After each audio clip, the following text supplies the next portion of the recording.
အားလုံးပဲမင်္ဂလာပါမင်္ဂလာညာချမ်းလေးဖြစ်ကြပါစေလို့မဟာဗမာချင်းကျော်လေးမှာဆုမကောင်းတောင်းပေးလိုက်ပါတယ်စစ်မှုရန်ပွဲစားမှုပုံရက်ကွက်အုပ်ချုပ်ရေးမှုအောင်မင်းနှင့်ရာအိမ်မှုတောင်းဟန်ရာအိမ်မှုဖိုးတုတ်တို့သည်မှုပုံရက်ကွက်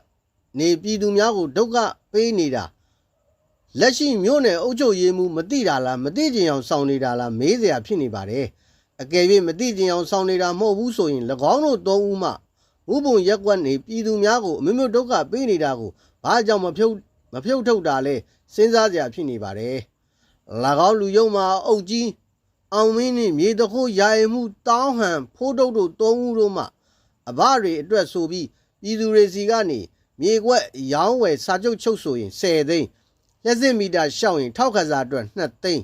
ရေမီတာရှောက်ရင်ထောက်ခစားအတွက်1သိန်းအိမ်ဆောက်လုပ်ခွင့်တင်မှုထောက်ခစားအတွက်5သိန်းအဝီစီကြီးတွင်တူးမယ်ဆိုရင်ထောက်ခစားအတွက်1သိန်း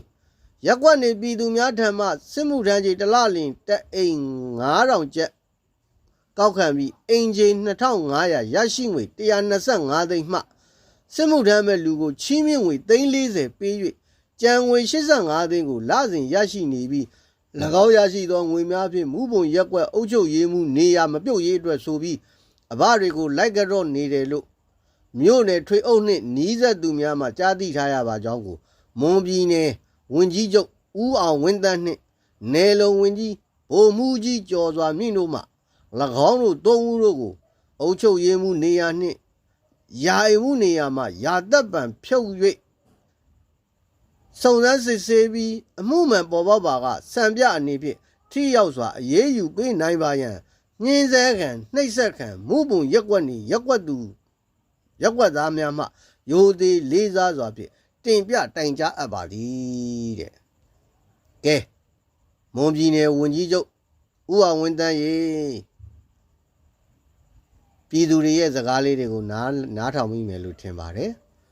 အဲ့တော့ဘယ်လိုဆက်လုပ်ကြမှာလဲကျေးဇူးပြုပြီးတော့ဒီဗီဒီယိုဖိုင်လေးကိုလည်း share ပေးကြပါเนาะတင့်တော်တဲ့စီကို share ပေးကြပါရောက်တဲ့စီကိုရောက်အောင်လို့ပို့ပေးကြပါလို့မေတ္တာရက်ခံပါတယ်အားလုံးပဲကျေးဇူးတင်ပါတယ်မင်္ဂလာညာချမ်းလေးဖြစ်ကြပါစေမဟာဗမာချင်းကျော်လေးပါ